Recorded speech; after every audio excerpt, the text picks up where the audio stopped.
సినిమాయి నమః.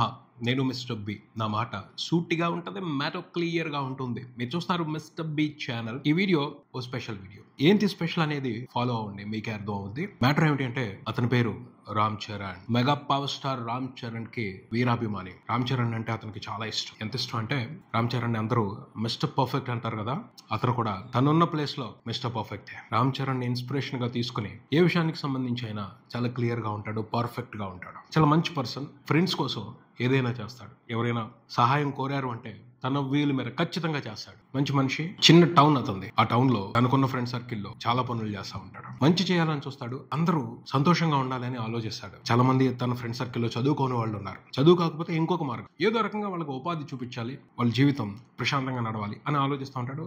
దానికి తగ్గట్టు ఆలోచనలు చేస్తూ ఉంటాడు, ప్రణాళికలు వేస్తూ ఉంటాడు, మంచి ఫలితాలు రాబడుతూ ఉంటాడు. ఈ పర్ఫెక్షన్ ని చూసి అందరూ కూడా అతన్ని ముద్దుగా పిలుచుకుంటా ఉంటారు, వినయ విధేయ రామ అని. అతను కూడా వినయ విధేయ రామ సినిమా అంటే బాగా ఇష్టం. రిలీజ్ కు ముందు ఆ సినిమా బాగా ఆడుతుంది అని మంచి ఎక్సైట్మెంట్ తో ఆ సినిమా రిలీజ్ కోసం వెయిట్ చేశాడు. రిలీజ్ అయిన తర్వాత తెలిసిన విషయమే. అందరూ ఆ సినిమాని తిట్టారు కానీ అతను తిట్ల. ఎందుకంటే దాని మీద ఒక రకమైన అభిమానాన్ని పెంచుకున్నాడు. అందరూ డిసప్పాయింట్ అయ్యారు, తను డిసప్పాయింట్ అవ్వాల. ఎందుకు ఏమిటి అనే దానికి సంబంధించి అతని కారణాలు అతనికి ఉన్నాయి. అక్కడి నుంచి మాత్రం, అంటే ఆ సినిమా ఫ్లాప్ అయిన దగ్గర నుంచి మాత్రం అతన్ని వినయ విధేయ రామ అనటం మానేశారు. ఎందుకని? ఆ సినిమా రిజల్ట్ ని ఇతనికి ఆపాదిస్తున్నారు. అదేంటో అతనికి అర్థం కాలేదు. వినయ విధేయ రామ అనే టైటిల్లో ఏముంది తప్పు, అలా పిలుచుకోవడంలో ఏముంది తప్పు, సినిమా ఫ్లాప్ అయితే నన్నెందుకు తప్పుగా చూడాలి అని కొంత బాధపడ్డాడు. తర్వాత పట్టించుకోలేదు. బట్ సమయం వస్తుంది, సందర్భం వస్తుంది, ఆ టైటిల్ వాల్యూ అందరికీ అర్థం అవుద్ది అని అనుకునేవాడు అనమాట. రామ్ చరణ్ ఊళ్ళో ఏ చిన్న గొడవ జరిగినా, తన ఫ్రెండ్ సర్కిల్లో కానీ, తన వీళ్ళ మీద ఎక్కడ పంచాయతీ చేయాల్సి వచ్చినా ముందర నిలబడతాడు. ఒకరోజు ఏమైందంటే, తన పని మీద ఎక్కడికో వెళ్తున్నాడు. అర్జెంట్ గా కాల్ వచ్చింది, గ్రౌండ్ కి వచ్చేయమని. మాట్లాడిన విధానాన్ని బట్టి అర్థమైంది సిచ్యువేషన్ సీరియస్ అని. ఫాస్ట్ గా వెళ్ళిపోయాడు గ్రౌండ్ కి. గ్రౌండ్ లో పెద్ద గొడవే నడుస్తుంది. ఆ గ్రౌండ్ ఎలా ఉంటుంది అంటే, ఎవరు ఇష్టం వచ్చినట్టు వాళ్ళు ఆడుకుంటా ఉంటారు. క్రికెట్ మ్యాచ్లు ఆ గ్రౌండ్ లో దాదాపు ఒక 50-60 నడుస్తూ ఉంటాయి. బట్ ఎవరి కాళ్ళకి క్లారిటీ ఉంటుంది. ఎవరి పరిధిలో వాళ్ళు ఆడుకుంటా ఉంటారు. ఒకళ్ళు పిచ్ లోకి వాళ్ళు వచ్చేస్తా ఉంటారు. అయినప్పటికీ క్లారిటీతో ఉంటారు. మంచి కోఆర్డినేషన్ తో ఎవరి మ్యాచ్ వాళ్ళు ఆడుకుంటా ఉంటారు. ఎవరికి ఇబ్బంది ఉండదు. ఇబ్బంది పెట్టాలి అని ఎవరైనా ఇంటెన్షన్ తో డిసైడ్ అయితే తప్పించి అక్కడ గొడవలు కూడా జరగవు. చాలా ప్రశాంతంగా, చాలా ఇంట్రెస్టింగ్ గా అక్కడ క్రికెట్ మ్యాచ్లు నడుస్తూ ఉంటాయి. అర్థమైంది ఏమిటి అంటే, ఎవరో కావాలని గొడవ పెట్టుకుంటున్నారు. ఓ బ్యాచ్ పిల్లలు రామ్ చరణ్ ఫ్రెండ్స్ గ్రూప్ మీద పంతానికి దిగారు. అక్కడికి వెళ్ళాడు మనోడు. సిచ్యువేషన్ ని అంచనా వేశాడు. కావాలని గొడవ పెట్టుకుంటున్నారని అర్థమైంది. సముదాయించాలని ట్రై చేశాడు. ఆపాడు కూడాను. రామ్ చరణ్ వచ్చాడు సీన్ లోకి అనగానే అవతల పక్క వాళ్ళు కూడా ఒకసారి ఆగుతారు. ఎందుకంటే వీడు లాజిక్ పట్టుకుంటాడు, పాయింట్ కరెక్ట్ గా మాట్లాడతాడు. ఆ తర్వాత వీడితో వ్యవహారం కూడా కొంచెం జటిలంగా ఉంటుంది. వద్దులే అని ఒక అడుగు వెనక్కి తగ్గుతారు.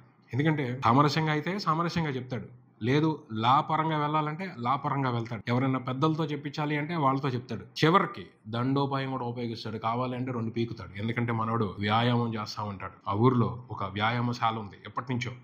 దాంట్లో మనోడల్లి పహిల్వాన్ లాగా శిక్షణ తీసుకుంటా ఉంటాడు. ఇక లాస్ట్ ఆప్షన్ అనమాట అది. అన్ని చెప్పి చూసిన తర్వాత అప్పటికి మాట వింటలేదు అంటే మొదలు పెడతాడు. కుస్తీయే ఎత్తి కొదేస్తాడు అనమాట. సో రామ్ చరణ్ అంటే కొంచెం జాగ్రత్తగానే ఉంటాడు. ఆ రోజు అది కూడా దాటిపోయింది. రామ్ చరణ్ సీన్ లోకి వచ్చి మాట్లాడుతున్నా కూడా అక్కడ గొడవ చేద్దామని డిసైడ్ అయిపోయారు. రామ్ చరణ్ ఫ్రెండ్స్ ని మాట పెరిగి వాళ్ళు కొట్టడం మొదలు పెట్టారు. కొంచెం సేపు సంధాయించడానికి ట్రై చేశాడు, కానీ వాళ్ళు ఇంకా రెచ్చిపోయారు. రామ్ చరణ్ ఫ్రెండ్స్ కి దెబ్బలు తగిలాయి, రక్తం కారటం మొదలు పెట్టింది. ఇంకా మనోడు కంట్రోల్ తప్పాడు, ఎత్తి కొదేశాడు. 6 కుర్రోళ్ళని కొట్టు పాడేశాడు. అంతే. పరిగెత్తారు. బ్యాట్లు, వికెట్లు, వాళ్ళ సామాన్లు పట్టుకుని అక్కడి నుంచి పరిగెట్టారు. ఆ రేంజ్ లో కొట్టాడు. కొడితే అలా కొడతాడు, కొట్టకపోతే కొట్టడం మొదలు పెడితే తగ్గేదేలే. కానీ ఫ్రెండ్స్ ఏమన్నారు అంటే, ఒరే వాడు ఎందుకో తేడాగా ఉన్నాడు, వదిలిపెట్టేయద్దు, మనమే ముందు వెళ్ళి పోలీస్ స్టేషన్ లో కేసు పెడదాం. దాని మూలంగా ఏమవుతుంది అంటే, ఇన్ కేసు వాడు తర్వాత మన మీద కేసు పెట్టాలి అన్నా మంద బలంగా ఉంటది. పోలీస్ స్టేషన్ లో ఏదైనా పంచాయతీ వస్తే రాజీ చేసుకోవడానికి మందే డామినేషన్ అవుద్ది. సో వెళ్దాం రా అని ఫ్రెండ్స్ అందరూ కూడా రామ్ చరణ్ ని వద్దన్నా సరే, వద్దురా అలా జరగదు అన్నా సరే వినకుండా పోలీస్ స్టేషన్ కి తీసుకెళ్లారు. కేసు పెట్టించారు.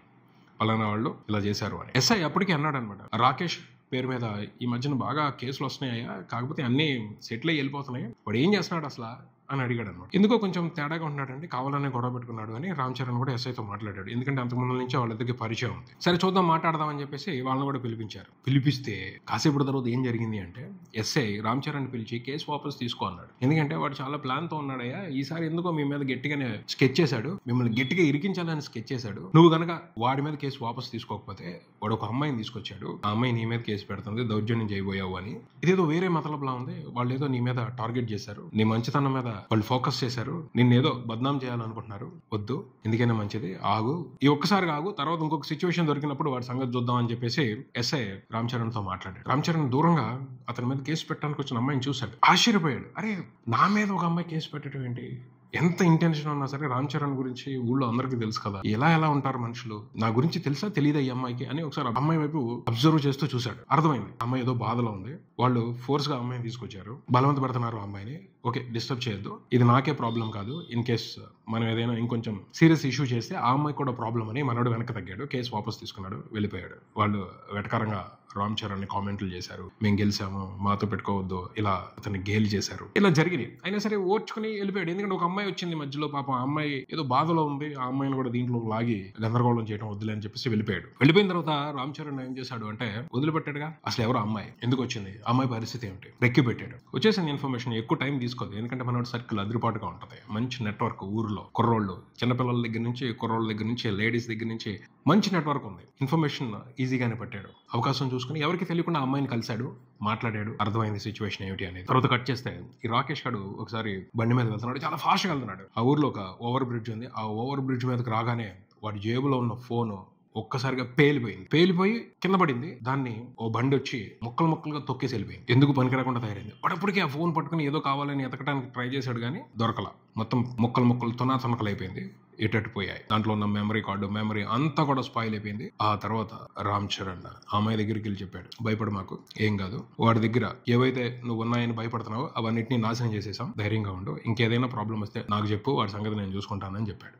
విషయం ఏంటంటే ఆ అమ్మాయిని వాడు ట్రాప్ చేశాడు. ఆ అమ్మాయి న్యూడ్ ఫొటోస్ వాడి దగ్గర ఉన్నాయి, వాడు పర్సనల్ ఫోన్ లోనే పెట్టుకుంటాడు ఆ డేటా మొత్తాన్ని. దాన్ని పెట్టుకుని ఆ అమ్మాయిని బెదిరించాడు రాకేష్. అది అర్థమైంది రామ్ చరణ్ కి. ఆ ఎవిడెన్స్ ని స్పాయిల్ చేశాడు, ఆ అమ్మాయిని ప్రొటెక్ట్ చేశాడు. అక్కడతో అయిపోలేదు, రామ్ చరణ్ వాడి మీద ఇంకా నిఘా పెట్టాడు. ఈ రాకేష్ గారు ఏదో చేస్తున్నాడు, అంత ముందల కంటే ఇక్కడ ఏదో చేస్తున్నాడు అని చెప్పేసి వాడిని కంప్లీట్ ఫోకస్ లో పెట్టుకున్నాడు. ఏం చేస్తున్నాడు వీడియో అని. విషయం ఏంటంటే వాడు చాలా పెద్ద క్రైమ్ చేస్తున్నాడు, దారుణమైన క్రైమ్ చేస్తున్నాడు. ఆ ఊరు బయట చక్కగా బీచ్ ఉంటుంది, ఆ బీచ్ లో సరివి తోటలు ఉంటాయి, అలాగే ఇంకొక వైపున దండుబాట అనే ఏరియా ఉంటుంది, నిర్మానుష్యంగా ఉంటుంది అనమాట. ఈ టౌన్ నుంచి పక్కన ఉన్న ఒక విలేజ్ కి వెళ్ళాలి అంటే ఆ నిర్మానుష్యమైన ప్రాంతంలో నుంచే వెళ్ళాలి. డే టైం పర్వాలేదు, కానీ నైట్ టైం ఆ దారి గుండా వెళ్తున్న వాళ్ళని పట్టుకుని, ముఖ్యంగా లేడీస్ ఉన్నారు అంటే టార్గెట్ చేస్తున్నారు. ఈ రాకేష్ గడు ఒక గ్రూప్ ని తయారు చేశాడు. వీళ్ళందరూ కూడా రాత్రిపూట ఈ పనులు చేస్తున్నారు. బీచ్ ఒడ్డునున్న సరివి తోటల్లోకి లవర్స్ ఎవరైనా ఏకాంతంగా ఉందామని వెళ్ళారు అనుకోండి, టార్గెట్ చేస్తున్నారు. ఆ అబ్బాయిని కొడుతున్నారు, ఆ అమ్మాయిని పాడు చేస్తున్నారు, వీడియోలు తీస్తున్నారు, బ్లాక్ మెయిల్ చేస్తున్నారు. ఆ వీడియోలు దగ్గర పెట్టుకుని ఆ అమ్మాయికి ఎప్పుడు ఫోన్ చేయడం, డబ్బులు వసూలు చేయడం, ఆ అబ్బాయికి ఫోన్లు చేయడం, డబ్బులు వసూలు చేయడం. వాళ్ళు బయటకు వచ్చి చెప్పుకోలేరు, ఇంట్లో చెప్పుకోలేరు, పోలీస్ కంప్లైంట్ ఇవ్వలేరు, నానా రకాలైన బాధలు పడుతున్నారు. ఒక రకమైన మానసిక క్షోభ అనుభవిస్తున్నారు. చేసేది ఏమీ లేదు, వాళ్ళని ఎదిరించలేకపోతున్నాము. అంటే ఎప్పుడు కూడా క్రిమినల్స్ కి బాధితుల బలహీనతే బలం, దాన్ని పట్టుకుని వాళ్ళని ఏడిపిస్తూ ఉంటారు. అలాగే దండుబాట ఏరియాలో అంటే టౌన్ నుంచి ఒక చిన్న విలేజ్కి వెళ్ళే దారిలో కూడా వైఫ్ అండ్ హస్బెండ్ అయినా సరే బండి మీద వెళ్తుంటే రాత్రిపూట ఊళ్ళో పని చూసుకుని రాత్రిపూట ఒక్కొక్కసారి వెళ్లాల్సి వస్తుంది కదా, అలా ఎవరైనా వెళ్తుంటే వాళ్ళని పట్టుకోవటం, వాళ్ళని దోచుకోవటం, ఆ లేడీస్ ని రేప్ చేయటం, ఇలాంటి క్రిమినల్ యాక్టివిటీస్ బాగా చేస్తున్నాడు. వాటి మీద పోలీసులకి ఇన్ఫర్మేషన్ వస్తుంది, కానీ ఎవరు వచ్చి కేసులు పెట్టట్లేదు. బరువు పొద్దునం లేకపోతే భయపడో రకరకాల కారణాల మూలంగా కేసులు పెట్టట్లేదు. పోలీసులు కూడా నిఘా పెట్టాము అనే నామకే వస్తే ఏవో చర్యలు తీసుకుంటారు, కానీ సీరియస్ గా వాటి మీద ఫోకస్ చేయట్లేదు. అది అలసైపోయింది వాళ్ళకి. రాకేష్ అతని టీము దారుణాలు చేస్తున్నారు. అర్థం కాకుండా చాలా మంది మీద అఘాయిత్యాలు చేస్తున్నారు. చాలా మంది యువత, చిన్నపిల్లలు, ఆడపిల్లలు ఇబ్బంది పడుతున్నారు వాడి మూలంగా. మొత్తం మనోడి నెట్వర్క్ లో డేటా వచ్చేసింది రామ్ చరణ్ కి. సరే వీడిని ఆపాలి, వీడు చాలా తప్పు చేస్తున్నాడు, చాలా పెద్ద తప్పు చేస్తున్నాడు. ఒకసారి వాడి మీద నిఘా పెట్టి వాడి యాక్టివిటీని డైరెక్ట్ గా చూడటానికి వెళ్ళాడు రామ్ చరణ్.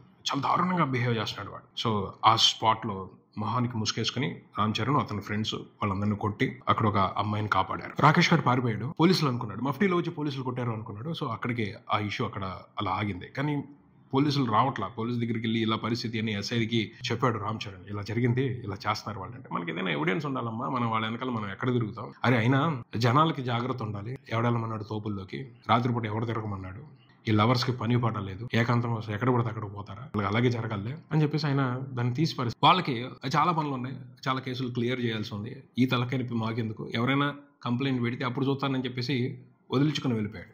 అది నచ్చల రామ్ చరణ్కి, అది నచ్చల. జరుగుతున్న తప్పు చాలా పెద్దది, దాని గురించి సరిగ్గా ఫోకస్లోకి రావట్లేదు. దాని మూలంగా ఎంతమంది మానసిక వేదన అనుభవిస్తున్నారు, ఎన్ని రకాలుగా బాధలు పడుతున్నారు, దీనికి ఏదైనా ఒక సొల్యూషన్ ఫైండ్ అవుట్ చేయాలి అని తను ఆలోచించాడు. తన ఫ్రెండ్స్ తో కూర్చొని ఆలోచించాడు. చాలా రోజుల పాటు దాని మీద వర్క్ చేశాడు. ఒకరోజు పోలీస్ కి ఆ టౌన్ లో ఉన్న 1 టౌన్ కి 2 టౌన్ కి ఒకేసారి ఫోన్ వచ్చింది, పలానా చోట కొంతమంది అటాక్ చేస్తున్నారు అమ్మాయి మీద, ఇమీడియట్ గా వెళ్ళండి. గబగబా పోలీసులు అక్కడికి వెళ్ళారు, డైరెక్ట్ గా పట్టుకున్నారు. రాకేష్ గారు తప్పించుకున్నాడు. ఫస్ట్ టైం పోలీసులు రెడ్ హ్యాండెడ్ గా జరుగుతున్న క్రైమ్ ని పట్టుకున్నారు. ఆ రోజు మొదలు ప్రతిరోజు ఏదైనా సరే అలాంటి ఇన్సిడెంట్ జరుగుతుంది అంటే ఇమీడియట్లీగా పోలీసులకి ఫోన్ వస్తుంది. పోలీసులు రియాక్ట్ అయ్యారా? సరే.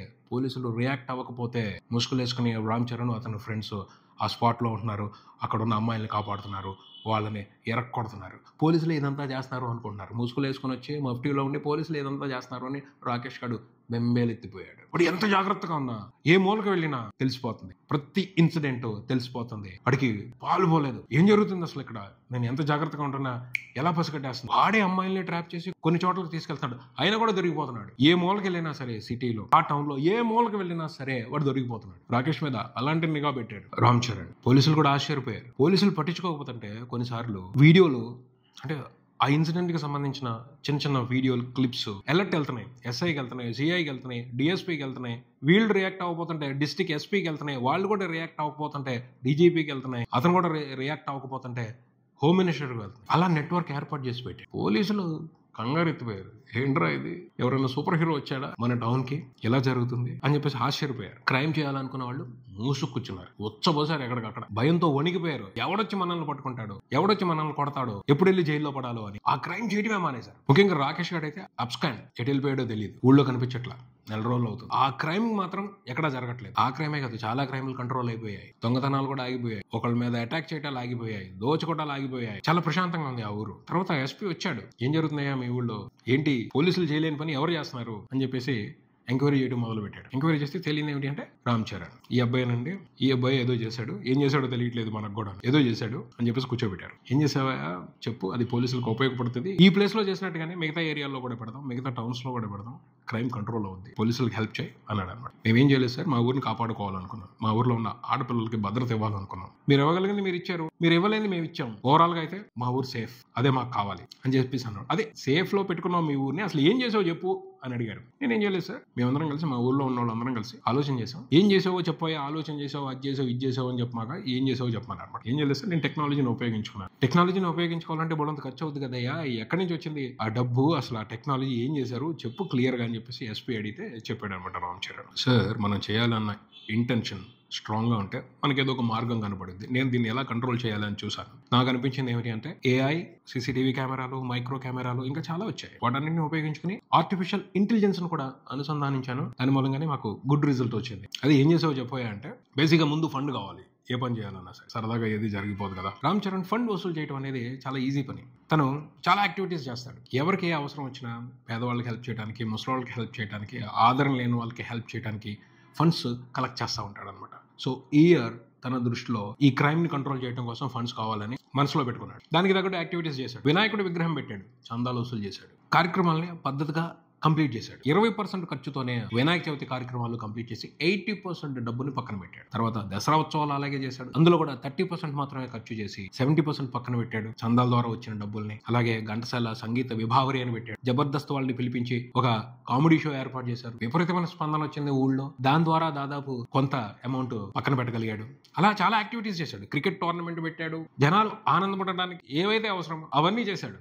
అలా చాలా యాక్టివిటీస్ చేసి మంచి అమౌంట్ సెట్ చేశాడు, చాలా పెద్ద అమౌంట్ సెట్ చేశాడు. ఆ అమౌంట్ పట్టుకున్నాడు, మైక్రో కెమెరాలు స్పెషల్ గా వేరే దేశాల నుంచి ఇంపోర్ట్ చేయించాడు, దానికి ఏఐ టెక్నాలజీని యాడ్ చేశాడు, చాలా చోట్ల కెమెరాలు పెట్టి ఊరంతా కూడా అతనే నిఘా పర్యవేక్షణలో ఉంది. చిన్న చిన్న కెమెరాలు అవి ఎక్కడున్నా కూడా ఎవరికి తెలియదు, సీసీటీవీ కెమెరాలు కూడా కాదు, మైక్రో కెమెరాలు. అలా ఎక్కడ అవకాశం ఉందో క్రైమ్ జరగడానికి ప్రతి మూలా పెట్టాడు. అవైనా ఏఐకి కొన్ని ప్రాంప్ట్స్ ఇచ్చాడు, అన్యూజువల్ యాక్టివిటీస్ జరుగుతున్నప్పుడు, దౌర్జన్యం జరుగుతున్నప్పుడు ఆ ఏఐ టెక్నాలజీ రికగ్నైజ్ చేస్తుంది, ఇమ్మీడియట్లీగా డేంజర్ సిగ్నల్ ని రామ్ చరణ్ కి పంపించేస్తుంది. రామ్ చరణ్ పోలీసులను అలర్ట్ చేస్తాడు, ఎవరో ఒకళ్ళు అలర్ట్ అయ్యేంత వరకు, ఎవరో ఒకళ్ళు యాక్షన్ తీసుకునేంత వరకు అందరికి ఇన్ఫర్మేషన్ పంపిస్తానే ఉంటాడు, అందరినీ అలర్ట్ చేస్తానే ఉంటాడు. అలా ఒక నెట్వర్క్ క్రియేట్ చేశాడు ఊర్లో. తన ఊరు మొత్తాన్ని కంప్లీట్ సేఫ్ గా పెట్టాడు. ఏకాంతం కావాలని వెళ్తున్న వాళ్ళని కూడా వార్న్ చేశాడు, సరదాగా మాట్లాడుకోండి, లిమిట్ దాటొద్దు, లిమిట్ దాటుతున్నారా ఒక సైరన్ వినపడుతుంది, పారిపోవాలి అక్కడి నుంచి. అంతేగాని బహిరంగ ప్రదేశాల్లో రొమాన్స్ ని ఎంకరేజ్ చేయట్లేదు, తప్పది. మీరు ఇలాంటి చిన్న చిన్న వీక్నెస్లకి లొంగిపోవడం మూలంగానే క్రైమ్స్ చేసే వాళ్ళకి అవకాశం ఇస్తున్నట్టుంది అని చెప్పేసి లవర్స్ ని కూడా కంట్రోల్లో పెట్టాడు. వాళ్ళు జాగ్రత్తగా ఉంటున్నారు, బయటికి వెళ్ళినప్పుడు ప్రశాంతంగా మాట్లాడుకుంటున్నారు, ఏకాంతంగా ఉంటున్నారు, వచ్చేయండి. అంతకు మించి లైన్ క్రాస్ చేస్తున్నారా సైరన్ వినపడుద్ది. అలా తన టౌన్ మొత్తాన్ని ఓ సేఫ్ జోన్ లో పెట్టాడు. రామ్ చరణ్ గురించి అందరికీ తెలిసింది, బాధితులు కూడా చాలా హ్యాపీగా ఫీల్ అయ్యారు. అతన్ని ఎస్పీ అప్రిషియేట్ చేశాడు, ఊళ్ళో వాళ్ళందరూ కూడా సన్మానించారు.